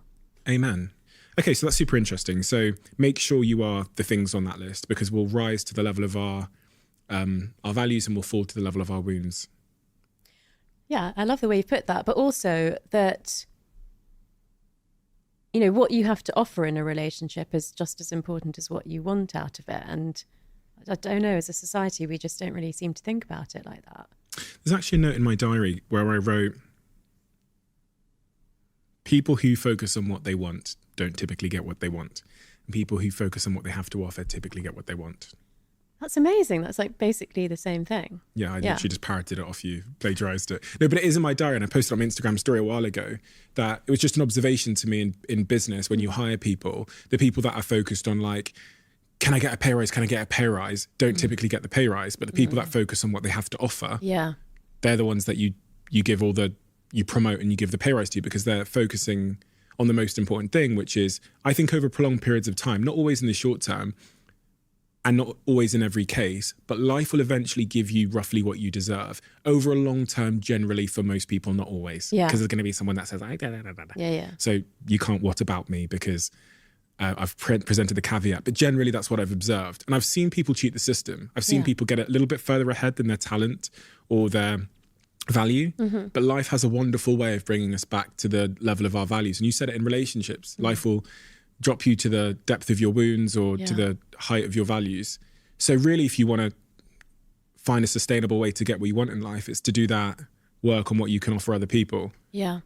And as you were speaking, it made me think that actually, let's say if I was constantly like, oh, you know, I want this pay rise, I want that man, that's got to be a cortisol inducing state in your body. But if instead of that, I'm like, what can I do for Stephen? I have so much love to give. That's going to be oxytocin. And who's someone going to be more attracted to? Interesting. Oh, that's so true. One of the things I want to talk to you about that has been risen in culture recently is neurodivergence. Big topic. Autism, ADHD. So much there. I had a mother send me a voice note the other day. Her child has just been diagnosed with autism, and she's really struggling with it and trying to understand what it means and where it came from and was it hereditary. And there's so many guests on my podcast have talked about the rise in diagnosis of ADHD and is it something that we are causing by the way that we choose to live our lives? From an understanding of neuroscience, what is neurodiversity and what are causing it and what is curing it? Yeah, so this would come more from my experience as a psychiatrist when I did do some work with children as well. So neurodiversity is basically anything that doesn't fall into the category of a typical brain. So, you know, the way that most of the population think and how their brain works. So that would include things like dyslexia and dyscalculia and ADD, ADHD and autism / Asperger's spectrum and other things. I think that a lot of it is to do with better diagnosis. So I'm not saying it isn't the case that these things have risen, but I think we're also much better at diagnosing them. So for example, when I worked with mostly little boys with ADHD, when I saw them for the first time and I took the full family history, there was quite often an absent father who'd actually been in like several different relationships and like couldn't hold down a job. And you kind of thought, yeah, he probably had it, but was undiagnosed. So there is an element of that. I do think that it is an adaptation to the world, which is changing at such a rapid pace, which is, you know, always switched on, so much technology. And some people would say that autism is even like a form of evolution in a way to like help us keep up with the changing pace of the world. So you don't necessarily think we know if it's increasing in prevalence? I think it is, but it's partly naturally increasing and partly because we're better at diagnosing it. Okay. I do wonder as well sometimes things like dyslexia, whether humans have always had an element of dyslexia, but it's more obvious and more of a challenge in the world we live in. Think about the schooling system and writing and education. These are fairly new constructs. Yeah, exactly. And so this isn't to do with neurodivergence, but to do with things like gender identity and sexual orientation. What I found in my research with the indigenous wisdom is that those things were understood long ago. There was a place for people and an understanding of, you know, their role in society, and sometimes even an elevated role. So it's really interesting that we're grappling with things now, like, you know, what gender does your child want to be, and what life, you know, is your child going to have if they're gay or whatever. And like apparently these ancient cultures were dealing with this like all the time, no problem. Your second series of your podcast is going to focus on some of this work that you learned. Yeah. What are some of the interesting things that, if you could only tell me a few that you think would have the most significant impact on my life, and you can't mention learning Portuguese, what would you tell me about? So one theme that's come through quite strongly is related to creativity, which was kind of mentioned, but that doing things like humming and chanting are actually like really beneficial. And they've obviously been around forever, and we don't really know why people did them in the first place. But in terms of expressing creativity and like calming down the nervous system, that's one thing that seems to have come through from kind of like Ayurveda, but also from the first Americans as well. James Nestor said that to me. Did he? That humming was good for your health and immune system, I think he said. Yeah. Like through your nose, like There's different types. You can do even just like Go on. I can see you. I was going to say. You were avoiding it. That'll be in the trailer. But also humming like at the back of your throat, humming like between your lips. So like, it's such basic stuff. I mean, you can do that on the tube. You know, you can do it. That was going in the trailer. No, it's not. Why would that help? Why would that help us? I don't really actually like know the answer. I'm just thinking of this like, what can we get from indigenous wisdom that could help us now? But I guess it's something to do with regulating your parasympathetic nervous system. Ah, okay. That's actually what he said. Yeah. Okay. Yeah. Yeah. Now I've remembered. This point about aging generally, longevity and aging. One of the really interesting things you talk about in the book is this idea of sort of psychological priming and psychological priming of aging, and that psychological priming is the effect that the mindset of aging has on our physical body, how our thoughts about aging affect our physical abilities.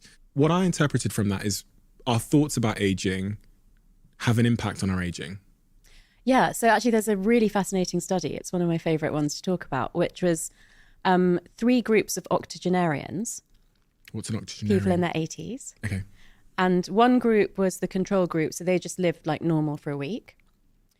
One group had to reminisce about being in their 60s for most of the week, whenever they had an opportunity to. And one group were actually driven to retrofitted versions of their homes that looked like what their house looked like 20 years ago. They were given newspapers dated from 20 years ago. They had photos of themselves in that house when they were in their 60s. And one of the things was they got there and they were sort of like, okay, you know, who's going to carry our suitcase up to the bedroom or whatever? And they were like, no, you're 60 now. You carry your own suitcase. So it literally started from the minute they got there, and these little old ladies had to, and gentlemen had to carry their cases up. After 1 week, the people in that group were taller because their posture improved. They had better musculoskeletal coordination than they had a week before. In before and after photos that were shown to people that didn't know them, they were rated as younger in the 1 week after photos than the photos from arriving at that place. And the reminiscing group also had some improvements, but not as much as the group that lived like they were in their 60s.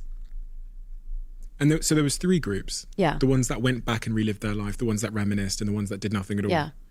Wow. And that really goes to show the impact of what we think about ourselves, and then all of the physiological consequences of that. You talk about this, your eyes as well. About you were going to get, was it like laser eye surgery or something? No, it's just like... People told you needed glasses. Well, my optician told me. So he's of Indian origin, same age as me. And he said, I think, you're probably going to need reading glasses next year. And I was like, no, I do not want reading glasses. That makes you look really old. And he was like, yeah, I know we both look younger than we are, but, your eyes are going to age just like anybody else's. And I was like, no, they are not. So I left, came back a year later. He said, how's it going with the reading? I said, it's fine. And he sort of went, okay, Tara. So he's doing my eye test. He spins round on his little chair halfway through and says, your eyes haven't got worse. They haven't even stayed the same. They've got better. And I said, I know. And he said, what have you been doing? And I said, well, I just said no to you when you said, I'm going to have to get reading glasses. And when I'm like looking at my phone or a book, and it feels like it would be a bit easier if I moved it further away, I just don't. And what's that doing in the brain? Why did that improve your reading? Well, I hadn't experienced a problem with my reading, but he was obviously seeing the numbers slightly change. I really didn't do much more than what I've just said. So it was like not accepting the limitation and then not changing my behavior. And I think that's what you see from the third group of people, which is that they had to change their behavior to live like without any help and in a way that they had to when they were younger. So that essentially removed the limitations that we impose on ourselves, which is that if I'm X age, it must mean that I need reading glasses or I need a walking stick or whatever it is. There's a kind of opposite experiment to that too, which was done with young medical students in Florida. And they had to walk between 5 rooms, and on the table were 5 pieces of paper with a word on it, and you had to string a sentence out of it. But that wasn't the real experiment. They thought that was the experiment. The real experiment was that in one of the rooms, the words that were on the table were Florida, beach, sunshine, walk, bungalow. And all of them walked more slowly out of that room than any of the other rooms because those words are associated with retirement. And that made them slow down. That, you asked me, is language important to our brain? That's how important it is. So just saying words can change our behaviour so quickly. That's what the experiment showed. I've been thinking a lot, I said I've got this vlog on YouTube called Behind the Diary. And in 2 of the episodes, I've caught myself out while I'm filming because I said words that I thought would be unhelpful. And I think someone in the comments actually challenged me because there's one day when I'm filming Dragon's Den and I'm filming myself, I'm just talking about what's going on. And I go, I really need a coffee this morning. And I stop myself and say, I shouldn't say need. And then I go, there's something about this casual use of the word need throughout our lives that is disempowering me. It's making me a slave to the coffee. So I make this point, which I'm sure people think I'm a little bit weird for making, that I really need to not say the word need associated to the things, because I will then probably develop a psychological and maybe somewhat of a physical need for that thing. And it's also just bringing that word need into your life, like you don't have enough, like that you need something. I'm constantly changing my words, like tweaking them like that. So I would say, I'm going to treat myself to a coffee. And that was your decision. You were powerful there. Yeah. That's a choice you made. Yeah. There's an overarching point here about personal responsibility as well. When people talk about, I can't exercise, I don't have any time, it feels like a really disempowering frame versus I've got other priorities. Which feels empowering. And I think about this all the time, because if you ask someone why they don't exercise, they'll typically blame it on some force. The frame makes it seem like there's a force that's controlling their life for them that has not given them the time or that they could not. Whereas really it's just typically a case of priorities. And your child or your job that pays your mortgage can be your priority. But I think it's important, I've always felt it's important to acknowledge the fact that you made the choice to take care of your child or to go to your mortgage paying job versus I didn't have any time. Yeah. This is why I think about language so much, and the language that I use and how that's dominating my life, even constantly telling myself that I'm unorganized, like messy. So how that's probably making me a messy person. What haven't we talked about that we probably should have talked about? Is there anything at all, any studies or any insights into the brain and how we change habits that are stubborn, or anything else at all that you've learned from the ancient wisdom? I know that we've talked like very broadly on lots of different things, but I hope that for me, my intention with every sentence that I've said to you is that people should realize how much potential they have in their brains, like how capable they are of having an even more amazing life than they have already. I think I accept that now more than I ever have before, because I've had this conversation with you. I think I accept that there's so much untapped potential in me, and that I'm not this kind of fully formed rigid lump of cells, I can change fundamentally. I think a lot of people probably, if they've gotten to this point in the conversation, will also accept that. If you were to close with, I guess, the step one, like the thing that I should immediately do as I move forward in my life from here, that would help me to start moving towards that person that I want to become, the organized, great partner, successful in his business, great with his podcast, all of those things. What is that first step? And do you know what's funny is because my brain keeps thinking about the taxi driver that I met on the way here, who said he'd listened to the podcast, and he gave me a little bit of a window into his world. So he's driving the cab every day. And I meet a lot of cab drivers that listen to the podcast, and we chat. And oftentimes sometimes they have dreams of doing other things. So they might say to me, do you know, I want to start my own business one day. And I'm just looking for the first couple of steps. But I reflect on what you said and go, they're going to be so hardwired into their patterns and their jobs and their habits and their routines that it's very hard to make that jump. Yeah. So if I could give people a takeaway to start with that's really simple, but it doesn't mean there isn't a lot of hard work at the other end of it, it would be very clear on what it is that you want. So you've mentioned a few things. Spend 5 minutes sitting down and visualizing those things being true, and then give gratitude for that. That would be my first step. Give gratitude for? Those things being true. Just 5 minutes. I'm a great partner. I'm not messy. My podcast is super successful. Like, see it, feel it in your body, taste it in your mouth, hear it in your ears. Completely immerse yourself in that for 5 minutes, longer if you can. And then just be so grateful for all of that. Essentially what you're doing is moving your brain from a fear state to a trust state. And that is the gateway to making these changes. Thank you so much. Thank you. Really a thought-provoking, wonderful conversation. And I've learned so much, and you've given me so much food for thought. Thank you. And you've changed my mind on a lot of things in my life. That's a great compliment. You know, and I know a few things about neuroplasticity because I've had guests here that have spoken to me about it, but I have a better understanding of it now. And I also understand, I think most importantly, the part of manifestation that is understandable through the lens of science. Yeah. I guess. We have a closing tradition on this podcast where the last guest leaves a question for the next guest, not knowing who they're going to leave it for. Oh. This question is, what could you choose to change and choose to feel great about? The same thing. That's what the question says. What could you choose to change and choose to feel great about? I assume it's the same thing. I could finally realize my dream of feeling like I am truly a creative person. And I'm not exactly sure how that would look yet, but I'm on the path to it. So I think getting clearer on that would feel great, and actually doing it would also feel great. You were already a creative person, though.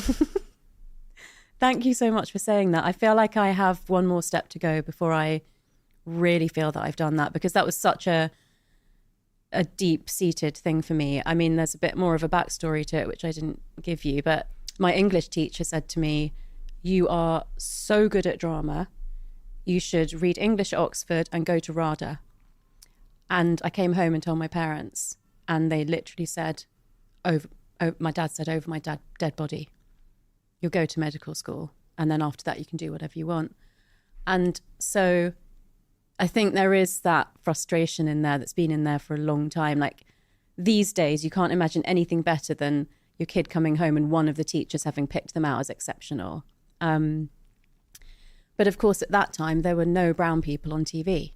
So it was seen as an even bigger risk than it would be now. And I have to say, you know, every time I see someone that looks like me who's like made it as an actress, it makes me so happy. So Why did your father say that? I think that Indian parents, you know, they think that stability is the key to happiness for their children. So having a stable career, having a regular salary. I don't really come from a family of entrepreneurs, which is why it was so crazy when I gave up my job and started up a business. No one could understand it. And I was afraid of not having a regular paycheck. And then at some point I realized I could earn 0 in any one month, but I could also, well, you know, there's no limit to what I could earn. And I think this realization came when in 1 month I invoiced what I was earning in a year as a doctor. Didn't they think you were your grandmother reincarnated? Mm. And she grew up in a village in India and didn't have access to education. And that was a big regret of hers. So I was given, you know, the best education that money could buy. Got an MD and a PhD. It's like it's overcompensation. And it wasn't really necessarily what I ever wanted. Thank you so much. Giving me so much to think about. What a wonderful conversation. What a wonderful ray of sunshine and light you are in the world. And I'm so excited to see your career continue to evolve and touch and help so many people. All of your work is incredible. You've got your podcast coming up as well, which I think everyone's going to be super excited to hear about, because if it's anything like this conversation, it's going to be of tremendous value.